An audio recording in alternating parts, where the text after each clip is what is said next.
So my dear students, अब तक हम लोगों ने ना वेक्टर्स को ऐड वगैरह करना सीखा, वेक्टर्स को यूनिट वेक्टर के फॉर्म में समझना सीखा। हम लोगों ने बच्चों पिछले वाले पेजेस पे ना ये रेक्टेंगुलर कंपोनेंट सीखे, उसमें डायरेक्शन कोसाइंस के बारे में बात करी। There are so many things we have understood और हमको फाइनली ये समझ में आ गया है कि कोई भी वेक्टर को दो तरीके से बताया जा सकता है। जैसा कि एक वेक्टर तो बच्चों ये ग्राफिकल फॉर्म में, और दूसरा बच्चों जैसे मान लो कोई वेक्टर जा रहा है हमारे पास, इसको आप लिख सकते हो कि सर ये ए का वेक्टर है। और दूसरा फॉर्म क्या हो जाएगा, इसको मैथमेटिक्स में कैसे लिखोगे आप लोग, ए का एक्स जा रहा हो कहाँ पे, आई पे, ए का वाई कॉम्पोनेंट होगा जो कहाँ जे पे जाएगा, और बच्चों सी का जेड कॉम्पोनेंट होगा वो कहाँ जाएगा, के पर। इतना अपन समझ सकते हैं ना। These two are the things जो अभी पिछले 3-4 क्लास में आपको सिखाई गई हैं। Now it's time to understand how do you multiply vectors. Vectors है क्या बेसिकली बच्चे लोग आप लोग की नजर में? Vectors are just a quantities. Vector क्या है? क्वांटिटीज। तो before jumping directly to the product of vectors या मल्टीप्लिकेशन ऑफ वेक्टर्स, बच्चों आप क्यों नहीं ये सोचते हो कि देयर इज अ क्वांटिटी जिसका नाम फोर्स होता है और उसको अपन बोलते हैं mass into acceleration. Are you getting my point? हाँ, देयर इज अ क्वांटिटी जिसको अपन लोग फोर्स वर्क बोलते हैं, जिसका नाम होता है फोर्स इनटू डिस्प्लेसमेंट। सबको याद होगा ना ये सब? तो क्या बोल रहा हूं मैं? हेलो बच्चों। और अपन लोग अभी नए क्लासेस में आएंगे और बच्चों 11th में आने के बाद अब एक नए टर्म को पढ़ोगे, उसको बोलते हैं बच्चे लोग टॉर्क। तो टॉर्क को ऐसे सिंबल से देखा जाता है, उसका मतलब होता है आर इंटू एफ। इन तीनों ही लोगों में ना फिजिक्स के फॉर्म में बहुत बड़ा डिफरेंस है। मैं एक्सप्लेन करता हूं, आप ध्यान से देखना। In order to represent somebody as vector, बच्चों फोर्स वेक्टर होता है तो उसके सर पे क्या लगाते हैं, बोलो? वेक्टर। मास और एक्सेलरेशन में कौन स्केलर है कौन वेक्टर है 11th के बच्चों? मास मास स्केलर है और एक्सेलरेशन कैसा है, वेक्टर। एम आई राइट?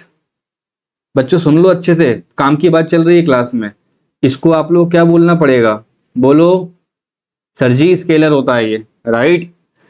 वर्क के बारे में बताओ तो बोलोगे सर 9th में बताया गया था वर्क क्या था, स्केलर। और फोर्स और डिस्प्लेसमेंट दोनों किस में आएंगे, वेक्टर में। यहां लिखा है टॉर्क बच्चों, और यहां लिखा है डिस्टेंस, मतलब ये परपेंडिकुलर डिस्टेंस का टर्म होता है, डिस्प्लेसमेंट बोलेंगे उसको वेक्टर के टर्म में, पोजीशन वेक्टर में काउंट होने लगता है वो। और ये हो जाएगा आपका एफ, और ये साइड भी टॉर्क है। अब मैं देखो लेफ्ट हैंड साइड पे भी वेक्टर है और राइट हैंड साइड पे भी क्या है, वेक्टर है। Just focus on the second and the third one. First वाला तो सबसे आखिरी में बताऊंगा। इन दोनों में क्या डिफरेंस है 11th के बच्चों? अब बच्चों देखो, ये 11th की भाषा छोड़ते हैं और इतना टफनेस से हटते हैं। अभी पहले एग्जांपल्स के बारे में बात करेंगे। I want everybody in our class just to understand कि एक फॉर्मूला ये है और दूसरा फॉर्मूला ये। एक फॉर्मूले का जो आंसर है बच्चे लोग, लेफ्ट हैंड साइड वाले फॉर्मूले का आंसर आ रहा है आपका स्केलर, ठीक है। और ये क्या आ रहा है बच्चे लोग, वेक्टर। तो आप बोल देना कि सर जब दो वेक्टर मिलके स्केलर बनाएंगे तो ऐसे लोगों को बोलते हैं स्केलर प्रोडक्ट, और दो वेक्टर मिलके वेक्टर बनाएंगे तो उसको बोलते हैं वेक्टर प्रोडक्ट। प्रोनाउंस करने में बहुत ऑड लगता है, ये हो जाएगा वेक्टर प्रोडक्ट ऑफ वेक्टर्स, और ये हो जाएगा स्केलर प्रोडक्ट ऑफ वेक्टर्स। फिर बोलोगे सर ये फर्स्ट वाला क्या है? तो फर्स्ट वाला बच्चों उतना ही आसान है जितना, इमेजिन करिए कि एक्सेलरेशन चल के जा रहा है कहीं पे, उसमें आपने मास से मल्टीप्लाई कर दिया। तो ये अपन ने ऑलरेडी पढ़ चुका है कि कोई अगर एक वेक्टर में अपन कोई कांस्टेंट को मल्टीप्लाई करते तो डायरेक्शन वगैरह नहीं बदलती है, बस उसकी बार है वो बड़ी हो जाती है। Am I clear? तो फर्स्ट वाला मैं ऑलरेडी आपको बता चुका हूं, मल्टीप्लीकेशन ऑफ अ कांस्टेंट और a real number to a vector. तो ये तो अपन पढ़ के आ चुके हैं, इसका इतना काम नहीं है बच्चों, इसलिए मैंने उस पर इतना ध्यान नहीं दिया। तो multiplication of real number to a vector, ये उसका फॉर्मूला है बेटा, ठीक है। फोकस करो सेकंड नंबर पे और थर्ड नंबर पे। फिर से बोलता हूं, सेकंड नंबर में ऐसी लाखों क्वांटिटीज हैं जिनके लेफ्ट हैंड साइड पे स्केलर आता है। ऐसे बहुत सारे क्वांटिटीज है जिनके लेफ्ट साइड पे वेक्टर आएगा। तो आज से बहुत डिसाइड करना बहुत जरूरी हो जाएगा कि सर जी यहाँ चल रहा है। एक बात और बताना चाहता हूँ, जब अपन जूनियर क्लास में थे ना तो अपन को बोलते थे टीचर्स लोग की वर्क का मतलब होता है फोर्स इनटू डिस्प्लेसमेंट। एम आई राइट? होता है ना, होता ही है, बिल्कुल पक्की बात है। तो वर्क का मतलब होता है फोर्स इनटू डिस्प्लेसमेंट बेटा, फोर्स इनटू डिस्प्लेसमेंट। लेकिन अगर अपन 11th में आके पढ़ेंगे ना तो आपको बहुत अच्छे से समझाना पड़ेगा कि स्केलर प्रोडक्ट का मतलब होता है उसको डॉट से देखा जाता है, और वेक्टर प्रोडक्ट का मतलब होता है क्रॉस से देखा जाता है। ये डिफरेंशिएशन करने के मेथड्स हैं। मल्टीप्लाई यहां पर भी हो रहा है, मल्टीप्लाई यहां पर भी हो रहा है, बस सेकंड वाले में मल्टीप्लाई करके स्केलर मिल रहा है, थर्ड वाले में मल्टीप्लाई करके वेक्टर मिल रहा है। ये नेचर ऑफ फिजिक्स है कि कुछ क्वांटिटीज बच्चों वेक्टर में फॉल होती है, कुछ स्केलर में फॉल होती है। तो पहले उसको अपन मैथमेटिकली में डिफरेंशिएट कर रहे हैं, then we are moving further. तो इस पूरे पेज पे अपन को 3 हेडिंग मिलती हैं। फर्स्ट वाली क्या है, multiplication of real number to a vector. दूसरा क्या है, स्केलर प्रोडक्ट। थर्ड क्या है, वेक्टर प्रोडक्ट। पेपर में स्केलर और वेक्टर में से एक ना एक आपसे पूछेगा। So let's start. इस पेज पे डाउट बोलो। इस पूरे पेज पे समझने वाली एक ही बात है कि यहाँ डॉट लगा है, यहाँ क्रॉस लगा है। बच्चे लोग क्या लगा है, डॉट लगा है और यहाँ पे क्रॉस का सिंबल लगा है। तो वही बात आगे चल के समझनी है कि अगर आपको कोई मल्टीप्लिकेशन पढ़ाने जाएगा, है ना, फिर से हेडिंग डाल के पढ़ाने जाएगा मल्टीप्लिकेशन की, so what you people gonna understand multiplication of vector. जब एनसीईआरटी वगैरह रीड करोगे ना तो उसके शुरुआत में इन्होंने क्या करा है, रियल नंबर वाला मल्टीप्लायर पढ़ा दिया है। तो मैं यहां लिख देता हूं मल्टीप्लिकेशन, जो अपन को नहीं पढ़ना है, don't worry at all. Multiplication of, बोलो, real number to a vector, जिसका एग्जांपल बच्चों एक पेज पहले लिखा हुआ है। आप बोलोगे हाँ सर बिल्कुल करेक्ट है, एक्सेलरेशन वेक्टर है, उस पर मैंने 2 3 4 5 6 किसी का मल्टीप्लाई करे तो उसका बार बड़ा हो जाएगा और वो एक नए फॉर्मूले में आ जाएगा। एम आई क्लियर बच्चों, है ना। अब बात करते हैं सेकंड वाले पार्ट की। सेकंड वाले पार्ट में अपन को पढ़ना है स्केलर प्रोडक्ट। ध्यान रखें सब लोग, क्या लिखा है ये, स्केलर प्रोडक्ट। इसको बच्चों दूसरे नाम से ही बुलाया जाता है, इसको सीधे सीधे शब्दों में बोलते हैं डॉट प्रोडक्ट। क्या करते हैं, dot product. And talking about the third part जो आज कंप्लीट करेंगे अपन, इसको बोलोगे बच्चों आप लोग वेक्टर प्रोडक्ट। इसको बोलते हैं आप लोग, उसका सिंबल कैसा है बच्चों, क्रॉस प्रोडक्ट। तो हो सकता है मैथमेटिक्स में टीचर्स डॉट प्रोडक्ट और क्रॉस प्रोडक्ट पढ़ा रहे हो, ये पूरा कलेक्टिवली आपको वेक्टर नाम के चैप्टर में मिल जाएगा। लेकिन हमारे पास क्या है, इसका एलिमेंटल फॉर्म स्टडी करना है। सो let's start with scalar product. ये क्यों कर रहे हैं, कैसे आ रहा है, इसको समझते हैं बच्चों। क्लियर। एक बात का याद रखें, स्केलर प्रोडक्ट में जो आंसर आएगा वो स्केलर आएगा, वेक्टर प्रोडक्ट में जो आंसर आएगा वो वेक्टर आएगा। इतना समझना, अपना काम हो जाएगा। राइट स्टूडेंट्स, तो चलो स्टार्ट करते हैं समझना, है ना। And why not start this with an example. तो मैंने यहाँ पे लिख लिया है सबसे पहले तो स्केलर प्रोडक्ट। बच्चों इसको अच्छे से समझ लो और अपना काम करते रहो। यहाँ से ये लिखा हुआ है स्केलर प्रोडक्ट, ठीक है। इसको डॉट प्रोडक्ट भी बोलते हैं, वो भी मैं यहाँ लिख देता हूँ। हम कई बार क्या बोलते हैं उसको, समर वेकेशन हमको लगते थे तो हम लोग घूमने फिरने नाना नानी के यहाँ जाते थे बच्चों। तो जैसा जरूरी, जैसे मोस्ट ऑफ द टाइम होता है कि that on the platform what you people are having, हमारे पास एक लगेज होता है बच्चों, इस तरह का रख देते हैं उसको अपन, है ना। Let me colour it up, है ना। हमारे पास, let us assume that you are holding a luggage. बहुत लाइकली है बच्चों, आजकल के जो लगेज होते हैं उसमें यहाँ पे ऐसे व्हील्स लगे रहते हैं, है ना। And you only want your luggage to move towards right. तो क्या उसको लेकर के आप उसको खींचते रहते हो क्या, आप उसको किसी और डायरेक्शन से फोर्स लगाते हो ना बच्चों। इमेजिन करो, you apply force somewhere in this direction, और ट्रॉली होता है ना उसका हैंडल वगैरह उसको पुश करने वाला। समझ में आ रही बात बच्चों। The same example is also given in the junior classes. तो यू कैन से दैट जो हमारा फोर्स लग रहा है बच्चों वो एक वेक्टर है, जो डिस्प्लेसमेंट है बच्चे लोग वो भी एक क्या है, वेक्टर है। And they both are making angle theta. तो पहले यहां लिख देता हूं, थीटा इज द, बोलो, internal angle between force vector and displacement vector. देखो यहां तक का समझ में आया क्या सबको।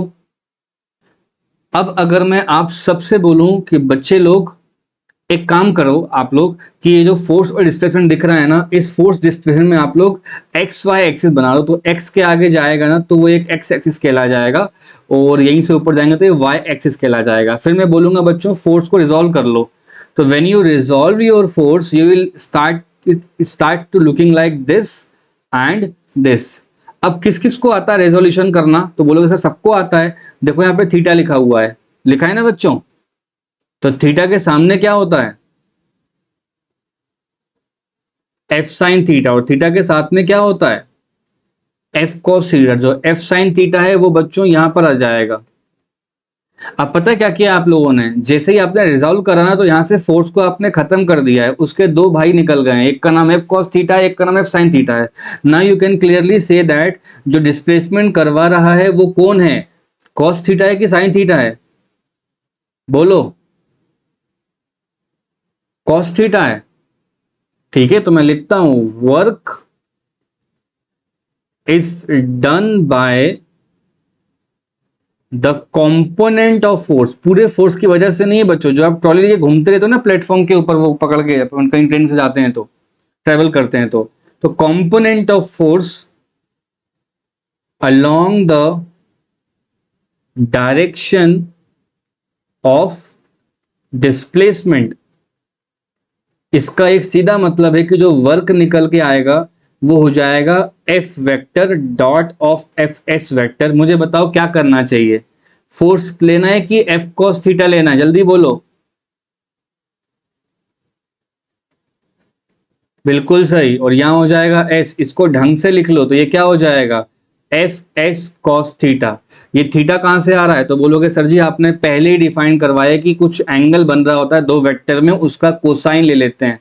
So this is known as the dot product or the scalar product। आप सीनियर अभी और जाओगे ना 12th वगैरह में, तो 12th में बच्चों आप लोगों को ऐसा पढ़ाया जाएगा कि पावर होता है एक क्वांटिटी जिसको स्केलर बोलते हैं। क्या बोलोगे, स्केलर, जिसको कह सकते हो फोर्स का वेक्टर इनटू वेलोसिटी का वेक्टर। तो मैं अभी ये सब लिख के आप लोग कंफ्यूज नहीं करूंगा, that will be very wrong. पहले मैं आपको स्टैंडर्ड बात बताता हूं and then I again jump to this diagram. ये एग्जांपल इसलिए लेते हैं शुरुआत में कि आपको ये बताया जा सके कि 9th 10th में आपने जो वर्क पढ़ा है उसका जो डेफिनेशन पता है उसको कितनी आसानी से आप रिलेट कर सकते हो कि बेचारे दो वेक्टर मिलकर के एक स्केलर दे रहे हैं। ये मुझे समझाना है इस पूरे पेज पे। आ रही बात समझ में? अगर ऐसा हो रहा है तो डॉट प्रोडक्ट है और उसको यहाँ पे क्रॉस नहीं लगाएंगे। छोटे बच्चे यहाँ पे क्रॉस लगाए डॉट लगाए सब चल जाता है, लेकिन आप लोगों के लिए काट के जीरो मिल जाएगा। डॉट मीन्स स्ट्रिक्टली वो क्वांटिटीज इंटरेक्ट कर रही हैं जो पैरेलल हैं। क्या है बच्चों,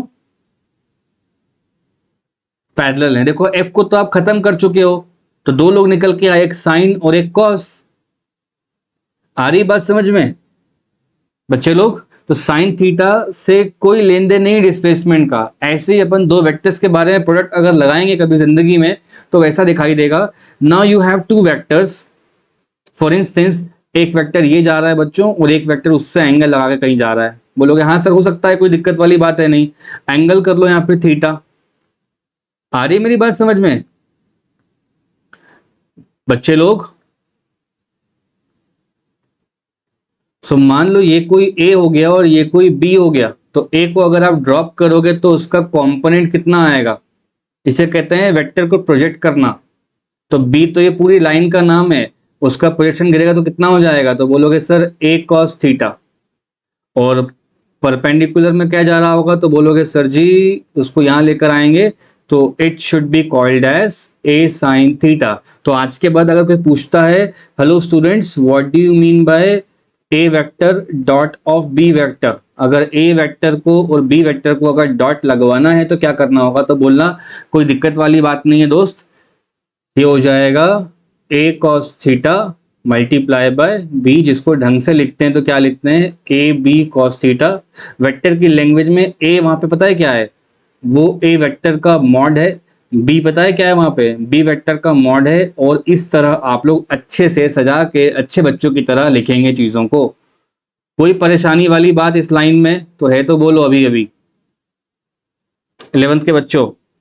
और अगर आपसे कोई पूछता है भैया कॉस थीटा कितना हो जाएगा, तो बोलना कॉस थीटा का फॉर्मूला हो जाएगा, कई बार एंगल निकालने को आ जाता है, तो ये हो जाएगा A vector dot B vector divide by A vector का मॉड, और यहाँ पर हो जाएगा बच्चों बी वेक्टर का मॉड। इसको सिंपल भाषा में ऐसा बोलते हैं कि दोनों प्रोडक्ट का वेक्टर लिख लो और दोनों वेक्टर का मैग्नीट्यूड लिख लो। बच्चों बहुत ज्यादा हो रहा होगा कंफ्यूजन दिमाग के अंदर कि ये सब चल क्या रहा है। अगर मैं यहाँ पे थीटा लिखता हूँ तो कॉस राइट साइड में आ जाएगा, और आप लोगों ने रेसिप्रोकल लेना सीखा है, इसको कहते हैं इनवर्स ट्रिग्नोमेट्रिक फंक्शन। ट्रिग्नोमेट्री में आ जाएगा। अभी अपन को केवल फॉर्मूले के हिसाब से लिखना है, तो मैं वैसे का वैसे ही लिख देता हूँ और आपको इतनी जल्दबाजी या पैनिक होने की ज़रूरत नहीं है, इससे हमारा काम चल जाता है। नथिंग टू वरी है, नथिंग टू मोर वरी है ना, इतना अपन समझ में आना चाहिए। एक हो गया आपका एक्स एक्सिस बच्चे लोग, एक हो गया आपका वाई एक्सिस। इतना तो क्लियर होगा ना सबको, डायग्राम देखकर, डॉट प्रोडक्ट देखकर। हेलो बच्चों।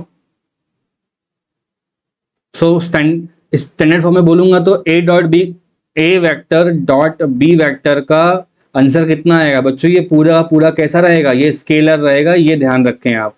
यहाँ पे ए का मॉड होगा, बी का भी मॉड होगा, और कॉस थीटा बच्चों भी न्यूमेरिकल वैल्यू है, तो तीनों के तीनों कैसे हो जाएंगे बोलो?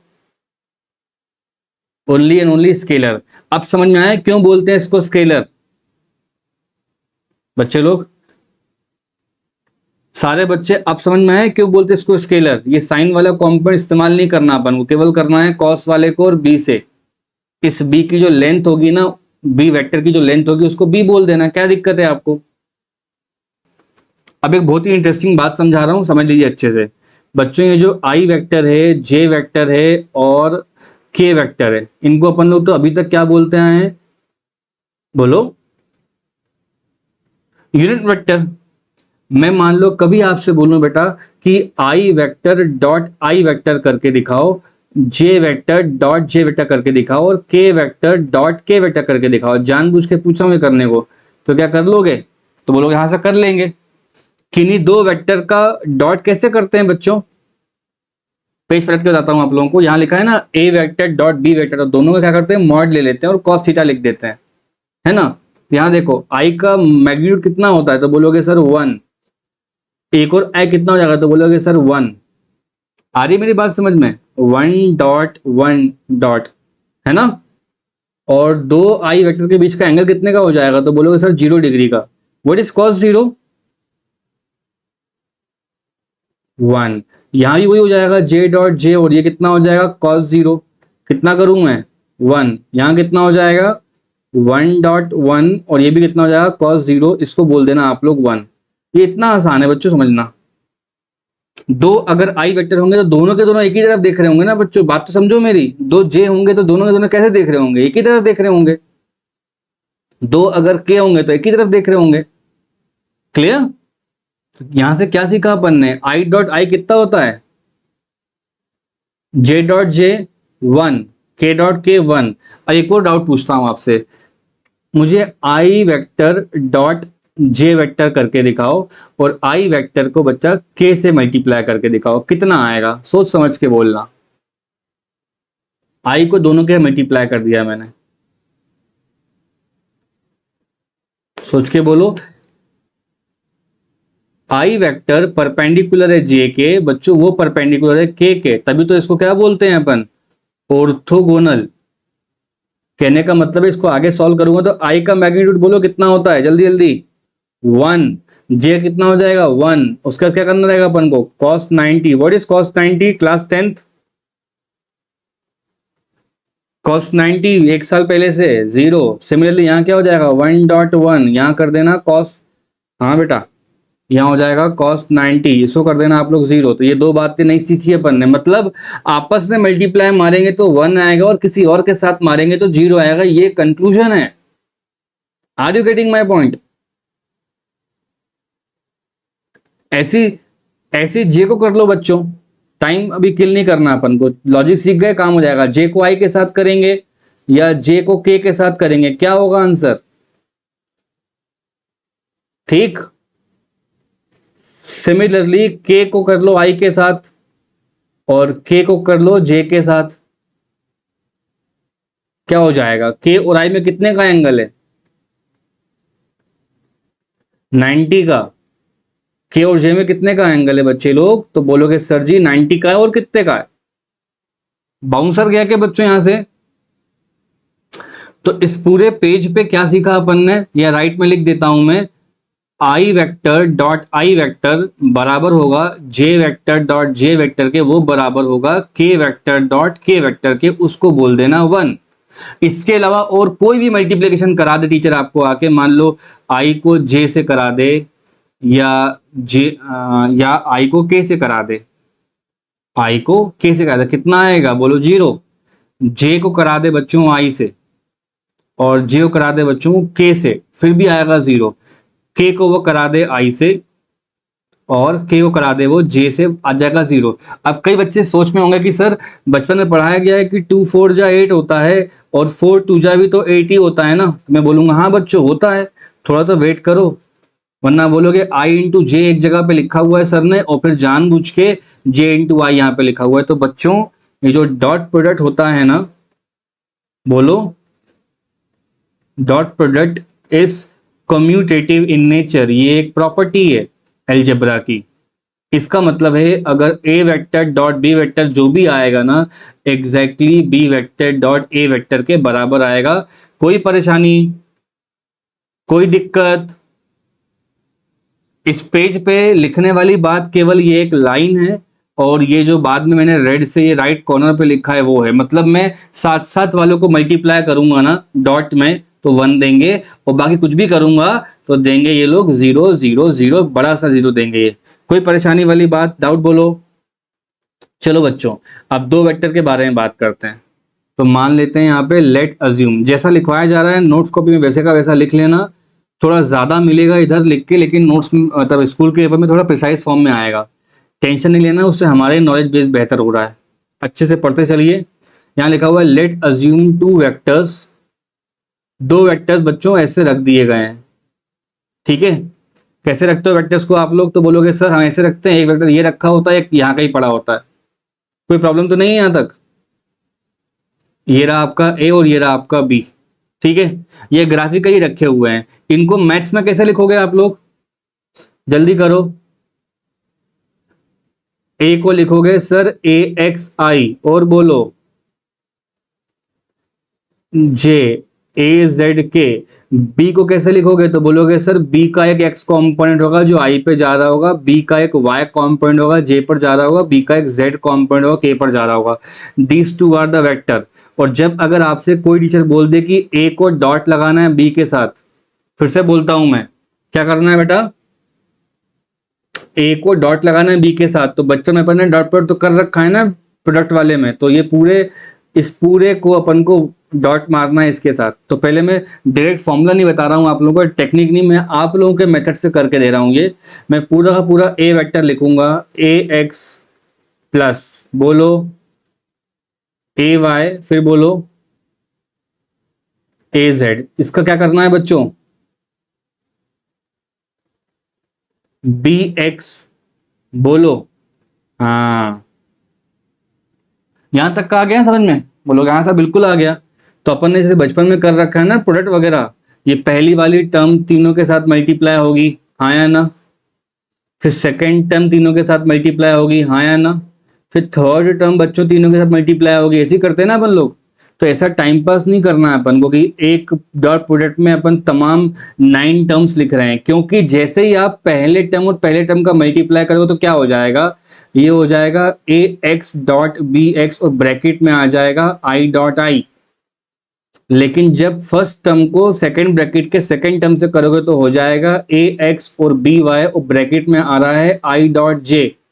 इसको जब थर्ड टर्म के साथ करोगे तो क्या हो जाएगा? A X dot B Z, bracket में आ जाएगा I dot K. Just pay attention to the last 2 terms. इसको देखो, इसको देखो। और एक पेज पहले मैंने पढ़ाया, व्हाट इज आई डॉट के, I dot J, I dot के, जल्दी बोलो। देखो ना लिखा हुआ है ना आई डॉट जे और आई डॉट के, कितना लिखा है? 0 लिखा हुआ है ना बच्चों। बात तो समझो, बिना थ्योरी पढ़ा अपन थोड़ी ना आगे बढ़ रहे हैं। तो इन तीनों में से कितने काम की हैं? तीनों के तीनों की 2 की 1। तो सेकंड टर्म भी नहीं लिखोगे, थर्ड टर्म भी नहीं लिखोगे, मतलब एक्स वाले को एक्स से मल्टीप्लाई करते हैं और आई डॉट आई हो जाता है 1। बाउंसर। 12th के बच्चों बाउंसर, 11th 12th के बच्चों सेकंड वाले टर्म से बात करते हैं। सेकंड वाले टर्म से अगर मल्टीप्लाई करवाऊंगा तो ए वाई मल्टीप्लाई कर जाएगा तुम्हारा बी एक्स के साथ, और यहां हो जाएगा जे डॉट आई। फिर करोगे तो बच्चों ए वाई मल्टीप्लाई कर जाएगा बी वाई के साथ, और यहां हो जाएगा जे डॉट जे। फिर मल्टीप्लाई करोगे, है ना? तो ए वाई किससे मल्टीप्लाई कर जाएगा? ये हो जाएगा बी जेड से। यहाँ हो जाएगा जे डॉट के। किस किस को आ रहा है समझ में? अब यहाँ कौन कौन से खत्म होंगे जल्दी बताओ। जे डॉट जे बच जाएगा, है ना, ये खत्म हो जाएगी और ये खत्म हो जाएगी, दो ही टर्म बची। थर्ड वाले पे आते हैं, तो बोलोगे सर जी ए जेड मल्टीप्लाई करेगा बी एक्स के साथ। ये एक बार करवा रहा हूँ, साल भर नहीं करना ये काम आपको फिर, ठीक है। यहाँ हो जाएगा के डॉट आई, है ना। फिर बोल रहा हूँ बच्चों में आपसे, ए जेड किससे मल्टीप्लाई होगा, तो बोलोगे सर बी वाई से, अंदर लिखा जाएगा के डॉट जे। बाउंसर जा रहा है। फिर ए जेड किससे मल्टीप्लाई करेगा, बोलोगे सर बी जेड से, ब्रैकेट के अंदर जाएगा के डॉट के। Now you should be knowing that कि सर ने कराया हुआ है, के डॉट के बच जाएगा, बाकी दोनों खत्म हो जाएंगे। तो इतनी ज्यादा महाभारत होने के बाद क्या बच रहा है बच्चों, तो बोलोगे सर ए एक्स बी एक्स बचा, और बोलो ए वाई बी वाई बचा, और ए जेड बी जेड बचा। इन सब में आई आई जे जे के वन हो गए। तो कहने का मतलब है सर का ये है यहाँ पर कि प्यारे बच्चों, ये पूरा का पूरा जो टर्म आ रहा है ना, ये स्केलर है। अब समझ में आया है इस बेचारे को स्केलर प्रोडक्ट क्यों बोलते हैं। इसके पास आई जे के खत्म कर दिए अपन ने, आप समझ रहे हो। तो आज के बाद अगर मैं कोई क्वेश्चन दूं और बोलूं इनका वेक्टर निकाल के बताओ, तो बोलना आई वाले को आई के साथ मल्टीप्लाई कर लो भाई, वाई वाले को वाई के साथ, और जे वाले को जे के साथ, एक्स एक्स वाई वाई जे जे, अपना काम खत्म। कोई परेशानी है तो बोलो। तो बच्चों before jumping directly into vector products, let us understand one simple condition. ये पूरा टॉपिक मैं रोटेशन चैप्टर में पढ़ाऊंगा आपको, चैप्टर 7 में। बट अभी समझ लो कि इसकी नीड क्यों पड़ती है, और क्यों ये दो वेक्टर मिलके दो वेक्टर लाते हैं, और क्यों इसको अपन परपेंडिकुलरली पढ़ते हैं। आप कभी कोई गेट वगैरह ओपन करते हो अपने घर का, या लैपटॉप का वो लिड ओपन करते हैं, कोई चीज जो ओपन करते हैं अपन, पर्स वगैरह खोल रहे हैं, एनीथिंग, तो एक एंड से बच्चों ज्वाइन रहता है वो, है ना। There are so many examples, the gate is the most apt example for this topic. आप नोटिस करते हो कि आपका जो हैंड है वो इधर से फोर्स लगाना शुरू करता है, जितना दूर से आप गेट को ओपन करते हो उसके जॉइंट से, बच्चे समझ रहे हो बात को मेरी, ये डिस्टेंस, उतना आसानी से आपका ये गेट ऐसे खुल जाएगा, और पुश करूंगा तो बंद हो जाएगा। Are you getting my point. तो जब दो वेक्टर्स बच्चों आपस में 90 डिग्री बनाकर लगे, आपको दिख रहा होगा यहाँ पे, जो आर का वेक्टर आएगा और जो एफ का वेक्टर आ रहा है बच्चा लोग, वो परपेंडिकुलर है। कभी कोई गेट खोलकर देखना, यहां से फोर्स लगा के वो खुलेगा ही नहीं आपसे। गेट खोलने के लिए उसको या तो पुश करना पड़ेगा या पुल करना पड़ेगा ना बच्चों। So there are occasions, there are quantities, there are situations in physics where the perpendicular nature of two vectors is mandatory। जैसे स्केलर पढ़ाते वक्त मैंने क्या कहा था आप लोगों को, वो लगेज वाला एग्जांपल लिया था ना, कि ये फोर्स का एक कंपोनेंट पैरेलल हो जाएगा तो काम हो गया मेरा। वैसे ही बच्चों हमें जो, हम जब कभी गेट वगैरह खोल रहे हैं अपने घर का, डोर वगैरह खोल रहे हैं, विंडो खोल रहे हैं, आप वो कवर्स होते हैं सेलफोन के, बहुत सी चीजें हैं डेली लाइफ में, लैपटॉप का वो ओपनिंग करते हो आप, तो there are so many things जहाँ पे एक परपेंडिकुलर डिस्टेंस मुझे किसी को रोटेट कराना होता है बच्चों, तो ये होता है torque. And torque is a vector quantity, mind it. तो जब दो बच्चे लोग मिलकर, मतलब आर वेक्टर क्रॉस करके एफ पे जाएगा, तो इस क्रॉस का मतलब ये है कि आपने यहां पर क्या करा है बच्चों, कौन सा प्रोडक्ट लिया है, जल्दी बोलो, वेक्टर प्रोडक्ट, दैट्स इट। इसमें काम हो जाएगा अपना। अब इसका डायरेक्शन क्या होगा, काम कैसे करेगा, wait for the chapter number 7। Sir बहुत डिटेल में इसको बताएंगे। अभी अपन एलिमेंट तो ये पढ़ रहे हैं कि मान लीजिए सर के पास एक वेक्टर ए नाम का है, एक वेक्टर बी नाम का है, तब क्या करेंगे, तब कैसे पढ़ेंगे। Are you getting my point बच्चों, है ना। और जानबूझ के मैंने यहाँ पे इन लोगों को 90 डिग्री पे ही रखा है, हो सकता है कि ये उससे कम डिग्री पे होंगे तो रिजॉल्व करना पड़ेगा, फिर उसका एक परपेंडिकुलर कंपोनेंट आएगा and then you will study, ठीक है, देन यू विल स्टडी। तो चलो उसको आगे बात करते हैं, दो वेक्टर्स के बारे में बात करेंगे। मतलब इन जनरल में एक ए वेक्टर लूंगा, उसके आगे क्रॉस लिखा रहेगा बच्चों, और बी के बारे में बात करेंगे। 2 पेज पहले ए डॉट बी का आंसर आया था ए बी कॉस थीटा, तो यहां क्या आने लग जाएगा, ए बी साइन थीटा। ये पूरा उसका मैग्नीट्यूड है बच्चों, और एक एन कैप लगाना पड़ेगा। ये एन कैप क्यों लग रहा है अभी आपको 2 सेकंड के अंदर मालूम पड़ जाएगा। अभी बस ये समझ लो कि दो वेक्टर्स को सॉल्व करते हैं तो कुछ इस तरह से आंसर मिलती है अपन को। ये कैसे आ रही है, चलते हैं बच्चों इसके नेक्स्ट पेज पे। बताओ यहां तक का तो क्लियर है सबको? हाँ ना बोलो। बढ़िया, बहुत बढ़िया। देखो, going by the same standard logic, if I draw one diagram in front of you कि बच्चे लोग ये कोई एक वेक्टर ले लो, है ना, और उस पे रखा हुआ कोई और वेक्टर ले लो, ऐसे प्रोडक्ट लगवाने वाला है उसका, है ना। ये दो वेक्टर हो गए हमारे पास, इनके बीच का एंगल बोलो कितना होगा? बोलो सर थीटा होगा। और कितना होगा? इतना क्लियर है? तो इसका ये एक्स एक्सिस जा रहा होगा बच्चे लोग, और इसका एक ये वाई एक्सिस जा रहा होगा। Am I clear till yet? है ना। तो एक का नाम ए कर लो, एक का नाम क्या कर लो बच्चों, बी कर लो। क्लियर? आप चाहते हो कि ए और बी में क्रॉस प्रोडक्ट लग जाए, तो क्रॉस प्रोडक्ट कैसे लगता है? जब तक वो परपेंडिकुलर नहीं आ जाते तब तक अपन नहीं लगा सकते। तो आपको इसको क्या करना पड़ेगा बच्चों, रिजॉल्व करना पड़ेगा। When ever you start resolving it, आप बोलोगे सर जी थीटा के साथ क्या आता है, तो मैं बोलूंगा बच्चों कॉस आता है। और सामने क्या आता है, तो मैं क्या बोलूंगा, साइन। अगर ये ए साइन है मतलब एक ना एक वेक्टर भाई साहब इधर जरूर गए होंगे ऊपर, जिनका नाम हो जाएगा, बोलो, ए साइन। उन ये इस वेक्टर का जो लेंथ होगा ना उसी की बात हो रही है, तो इसको बस लेंथ की तरह देखो। तो देखो ये और ये अब कैसे दिख रहे हैं आपको? 11th के बच्चों ए साइन थीटा और बी कैसे दिख रहे हैं? परपेंडिकुलर। तो इफ आई आस्क यू कि ए वेक्टर को क्रॉस कराइए, तो बोलना सर जी अभी कर देते हैं, ये हो जाएगा ए साइन थीटा क्रॉस करके बी। और बच्चों ये एन के का क्या मतलब है मैं आपको समझा दूंगा, don't worry about all these things. इसको ऐसा कर लो, ए बी साइन थीटा, और बगल में ना एक यूनिट वेक्टर लिखना पड़ता है, ये नहीं लगाएंगे ना बच्चों। मान लो मैंने गलती से कुछ छुपा लिया, तो पता क्या है, ये बेचारा तो स्केलर ही है ना। क्या है? ये स्केलर ही है। और किसी स्केलर को वेक्टर में कन्वर्ट करना है तो उसका सिंपल सा हैक क्या होता है कि उसके बगल में किसी इंसान को खड़ा कर दो और कैप लगा दो। It provides a direction. अब ये डायरेक्शन कहां होगी वो आपको इस पेज से बता देता हूं मैं। इसको बोलते हैं बच्चों स्क्रू रूल। क्या होता है? Screw rule for finding finding the direction of vector.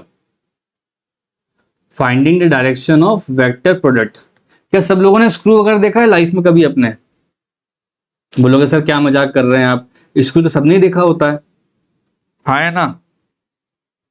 अपन नहीं स्क्रू को खेल वो स्विच बोर्ड में लगे होते हैं, एनी अप्लायंस यू सी वहां स्क्रू लगा होता है। स्क्रू की एक आदत होती है बच्चों, उसका एक बेस होता है। बोलोगे जी सर होता है। और यहाँ कई सारे ऐसे रिंग्स बने रहते हैं, बने होते हैं बच्चों। हाँ या ना, बने होते हैं। और स्क्रू की एक आदत होती है बच्चों, उसका एक एक्सिस होता है, ठीक। और ये हमारे ऊपर है कि इसको हमको कैसे रोटेट करना है। अगर हम इस तरह रोटेट करेंगे तो हो सकता है वो कोई एक डायरेक्शन में चल के जाए, और इसको रिवर्स रोटेट करेंगे तो कुछ और जाएगा। जिन बच्चों ने स्क्रू से कभी काम करा है उनको पता है कि जब मैं ये जो फर्स्ट डायरेक्शन है ना उस पर रोटेट करूंगा तो ये जो एक्सिस है स्क्रू की वो धीरे धीरे करके बच्चों बढ़ती जाएगी ऊपर की तरफ। देखो ना, या तो ये ऊपर जाता है। Are you getting my point बच्चों? स्क्रू कैसे काम करता है, उसका बेस रोटेट करता है और या तो वो नीचे खुलेगा या तो बंद करेगा वो हमारे इलेक्ट्रिकल अप्लायंस को। समझ आ रहा है बच्चों? ये हो जाएगा रोटेशन। देखो मैं ट्राई कर रहा हूं कि सारे के सारे एग्जांपल्स डेली लाइफ से लेके बताऊं। अब अपन को क्या करना है, राइट हैंड को रखना है। इसका नाम होता है स्क्रू रूल या राइट हैंड स्क्रू रूल बोलते हैं। मैं यहां लिख देता हूं राइट हैंड स्क्रू रूल, ठीक है। ये आपको तब काम में आएगा जब पूछेगा आपसे कि भैया ये एन आप लगाते आ रहे हो मन मर्जी से, ये एन का डायरेक्शन क्या होगा, तो यहां से मालूम पड़ जाएगा। अगर एक जनरल इंसान के बारे में बात करूं तो हमारे जो चारों फिंगर्स होते हैं ना, उन फिंगर्स को अगर ला करके बच्चों में ऐसे रैप कर लूं तो मेरा थंब कहां जाएगा, ऊपर जाएगा। तो जो फिंगर्स हमारे मेरे कर्ल कर रहे हैं ना बच्चों, ये कर्ल फिंगर्स कर रहे हैं, है ना। मैं लिखता हूं यहाँ पे कर्ल ऑफ फिंगर्स। और ये जो थंब है ना, ये थंब मुझे बता देगा कि वेक्टर प्रोडक्ट किधर जा रहा है। I show you. Vector product किधर जा रहा है। ठीक है, उसके लिए क्या करना पड़ेगा अपन को, एक कोऑर्डिनेट एक्सिस बनानी पड़ेगी बच्चों। ये एक्स एक्सिस हो गई, ये कौन सी हो गई, वाई, और ये कौन सी हो गई, जेड। इतना क्लियर है क्या? तो बोलोगे हाँ सर बिल्कुल क्लियर है। मान लो जानबूझकर कि ओरिजिन से कोई ए वेक्टर है जो इधर कहीं जा रहा है, और बच्चों एक बी वेक्टर है जो इधर कहीं भगा है, हो सकता है क्या ऐसा? तो बोलते हो हाँ सर बिल्कुल हो सकता है ऐसा। समझ में आया क्या? Let's mark them X, Y और जेड। एक के ऊपर बच्चों ए वेक्टर लिख लो, एक के ऊपर बी वेक्टर रख लो। अब सारे बच्चे अपना राइट हैंड निकालो, जहां जहां बैठे हैं घर में अपने। राइट हैंड को बिल्कुल स्ट्रेच कर लो, ऐसे चारों के चारों फिंगर्स ये बिल्कुल स्ट्रेच कर लो, और ये ऐसे कर लो। ठीक है, ये आपका राइट हैंड है। राइट हैंड को अगर एक के डायरेक्शन में रखोगे तो ऐसा आ रहेगा, रख के देखो एक के डायरेक्शन में राइट हैंड दिख रहा है बच्चों यहाँ पे, है ना? अब अपने हाथ की फिंगर्स को बंद करो। क्या करो बच्चों? फिंगर्स को बंद करो। बंद करोगे तो ए से आपका हाथ बंद होता तो कहाँ जाएगा? बी के पास। जब अपना हाथ मोल्ड हो रहा होता है ना, फोल्ड हो रहा होता है बच्चों, तो उसको बोलते हैं ए पे बैठ कर बी तक गए। मुझे बताओ आपकी थंब कहाँ आ रही है, ऊपर आ रही नीचे आ रही है? बिल्कुल सही, थंब आ रही होगी बच्चों आप लोगों की अपवर्ड। तो ये डायरेक्शन कहलाएगा बच्चों आप लोगों के A vector cross of B vector के। अब मैं आपसे बोलता हूं बच्चों, हाथ को उल्टा करो अपने और बी के तरफ रखो, चारों उंगलियां, सारी की सारी फिंगर बच्चों ऐसे कर लो। ये आपके चारों फिंगर्स हो गए, और ये थंब हो गया। राइट हैंड को ही रखना है तो हाथ आपको ऐसा उल्टा करके रखना पड़ेगा। थंब वहां पे बच्चों नीचे की तरफ बन रहा होगा। देखो ऐसा आ रहा है कि हाथ अपना उल्टा करके रखो बी की तरफ। सारे बच्चों बी पे हाथ रख लो, और बी से हाथ घुमाते हुए कहां तक आओगे? बोलो, बी पे बैठे कहां आएंगे अपन लोग? ए तक। तो लिखोगे बी पर बैठ के, ये सब लिखते हैं, बी पर बैठ के हम ए तक जा रहे हैं। तो हमारा जो थंब है वो डाउनवर्ड शो कर रहा है, इसका मतलब है बच्चे लोग बी क्रॉस ए ये होगा। कोई परेशानी? जैसा स्क्रू होता है ना, उसको एक साइड से घुमाओगे पकड़ के तो ऊपर जा रहा होगा, मतलब ए क्रॉस बी स्क्रू का एक तरफ जाएगा, तो बी क्रॉस ए स्क्रू का दूसरे तरफ आएगा। And vector product is not commutative. Vector product is, ये पूछा गया है 1 मार्क में, इज नॉट कम्यूटेटिव। कम्यूटेटिव का मतलब होता है 4 2 जा 8 और 2 4 जा 8। यहां ऐसा बोलेंगे A vector cross B vector is not equal to B vector cross A vector. लेकिन अगर आपको पता ही करना है कि A vector cross B vector क्या होगा, तो बच्चों बी क्रॉस एक में अगर आप एक नेगेटिव साइन मार देंगे तो उसका डायरेक्शन पलट जाएगा, तो इसको कह सकते हो minus of B vector cross of A vector. बच्चों चाहो तो आप ये लाइन याद कर लो, चाहो तो ये लाइन याद कर लो, दोनों के दोनों में मार्क्स मिल जाएंगे, कोई हल्ला करने वाले और घबराने वाली बात नहीं है। पहली बात, A cross B B cross A बराबर नहीं है, दिख रहा है डायग्राम में आप लोगों को? तो बोलोगे हाँ सर दिख रहा है, हाँ ना बोलो भाई, है ना? अब बी क्रॉस ए को अगर मैं पलटाने तो क्या करूंगा, उसमें माइनस लगाऊंगा जाके मैं, तो वो कहाँ पहुंच जाएगा? ए क्रॉस बी के पास पहुंच जाएगा। तो वो यही दो बातें हैं अपन को जो लिखनी है। कभी एमसीक्यू में आ गए, 1 मार्क में रीजनिंग में आ गया तो आपको लिस्ता लिखना होगा। इस पूरे पेज पे जो बात समझ में नहीं आती वो ये होती है कि हाथ कैसे हम फोल्ड करते हैं सर। तो राइट हैंड को निकालना है और पूरी तरह स्ट्रेच करके रखना, मतलब ये चारों के चारों फिंगर्स ऐसे होनी चाहिए, इस तरह से, और ये थंब यहाँ होना चाहिए। तो जिस जहां पे आपका फर्स्ट वेक्टर होगा ना, वो चारों फिंगर्स पॉइंट करेगा, फिर वहां से आप अपने हाथ को फोल्ड करोगे। और आप लोग जिम्नास्टिक तो नहीं कि कहीं फोल्ड कर लोगे, वो तो अंदर की तरफ फोल्ड होगा ना हमेशा।